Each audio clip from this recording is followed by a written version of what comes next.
Hi, welcome back. Now that your post is written, how about editing it? So here's a few things to keep in mind when it comes to editing your post. First thing first, you'll have to edit it many times. I say just be relentless when it comes to editing. It's not something you can do in one shot and be done with it. So you'll have to go back over and over and edit your post and make changes to it as well as needed.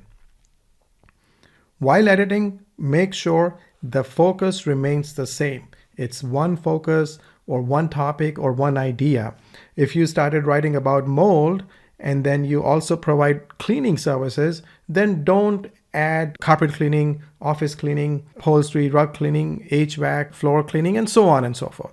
So if you start with the mold removal, then stick to that. If you start with the office cleaning, then you stick to that. So keep the focus, the topic, same throughout the entire post. Use simple language, like I said before, so it's easy to understand. Because not everybody will understand the technical language if you start using about your product or your services. So keep it simple language, make it easy for everybody to understand the post, and make sure it makes sense. So when you're editing, you want to make sure what you wrote, does it even make sense? I have written posts, I have made videos that after making them, watching them, I feel this doesn't even make sense anymore. So make sure when you edit it, it is making sense to you, okay? Or maybe have someone else read it and make sure it's making sense to them as well. What about the tone of your voice? Is it too harsh? Are you trying to be too funny? You don't want any of that, okay? So make sure the tone of the blog post is something that everybody will like. See, you'll have a large audience. You don't want to offend people. So you want to make sure, the tone of the post is neutral. And of course, it should also resonate who you are. But then again, don't get too harsh with it. Now make sure it's grammatically correct. And for that reason, I say you may have to hire a professional to proofread your post, a writer, and so on. So this is something that if a post is not grammatically correct, one, people don't like it, right? They don't want to read any further once they start seeing that it's not making any sense. Two, search engines don't like it either. Google is very particular about this as well. So you want to make sure you use correct grammar in your post. Once again, make sure it has subheadlines. Just like in this example, this is a headline, of course, and then a subheadline, how to clean your dryer vent, 9 mistakes to avoid. Dryer vent cleaning tips so your house never catches on fire. So when you're editing your post, if you have a headline, see if you can add a subheadline to it. If you can add subheadlines to your paragraphs, just like this one here. So this is a post related to freezing pipes in winters. And before every paragraph or above every couple of paragraphs, there's a subheadline. Pipes could freeze, flooding while no one is home. So this is probably a post about how to keep your pipes freezing in winters while you're on vacation.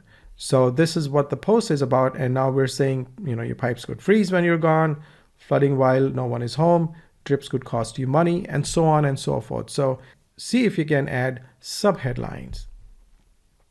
Now scan your post yourself. And by scan, I mean, scan it from top to down without reading word to word, because most people will scan your post before they'll start reading it. With subheadlines, people can easily scan through the post first.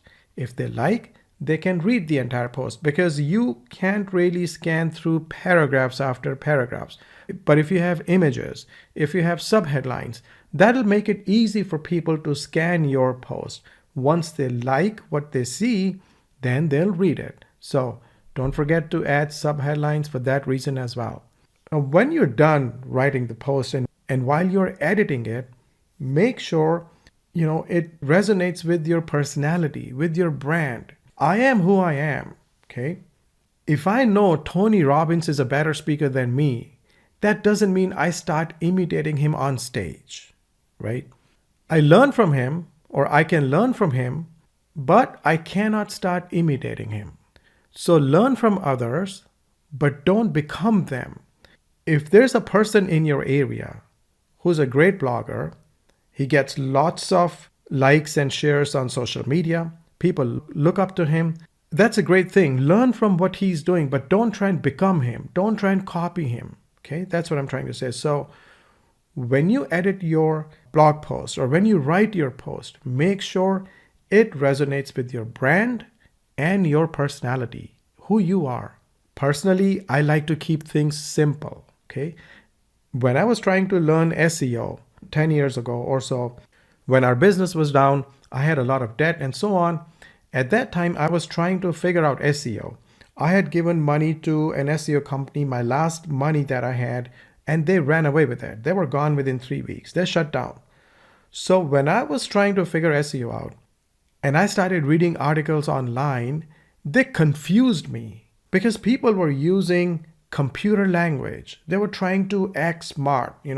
There are other SEO guys who use a lot of technical language, complex charts, to look smart on screen, right?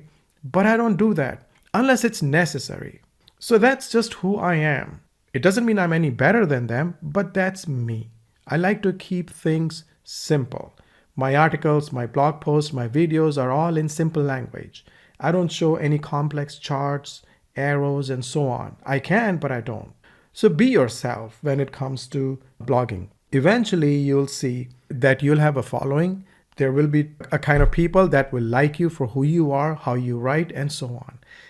Not everybody out there will like me, of course, but then not everybody will like Tony Robbins either. So stay who you are, and that way people will get to know you, they'll get to know your brand, and then they'll connect with you accordingly.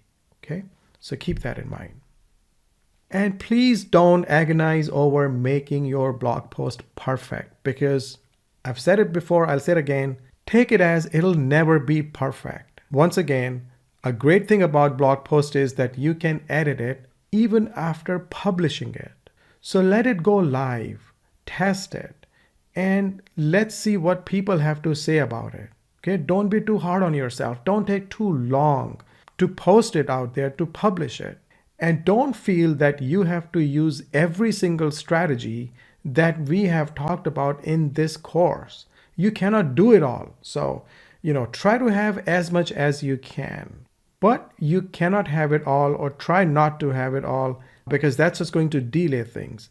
Dan Kennedy says, good enough is good enough. And when I heard that phrase about 10 years ago, when I was reading about direct mail and lumpy mail, I was inviting business owners to my workshops. And when I heard that from him, it said, good enough is good enough.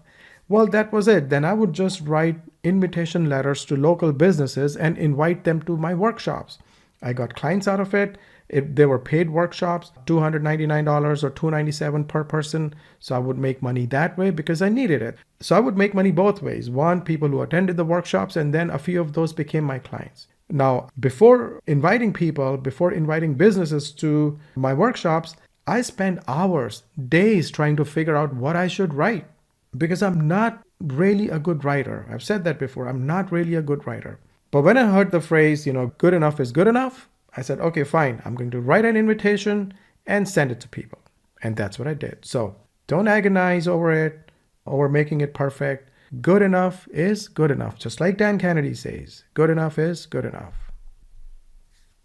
You must remember you have 3 seconds to grab attention of your readers. So the headline and first sentence of the blog post is very important. Remember the hook and the opening paragraph or opening sentence. Focus on that. That is very important. But the rest, you can go back to your blog post even a month from now as you get better, and then edit it again. But publish it, make it live so search engines can index it, and you can start getting some feedback from your fans, from your followers, from your friends, from people who just know you, from your customers. Okay? So don't think too hard. Edit it and publish it, and then wait for the feedback from others. So I hope that was helpful. Let me know if you have any questions. Meanwhile, I'll get ready for the next video and I'll see you there.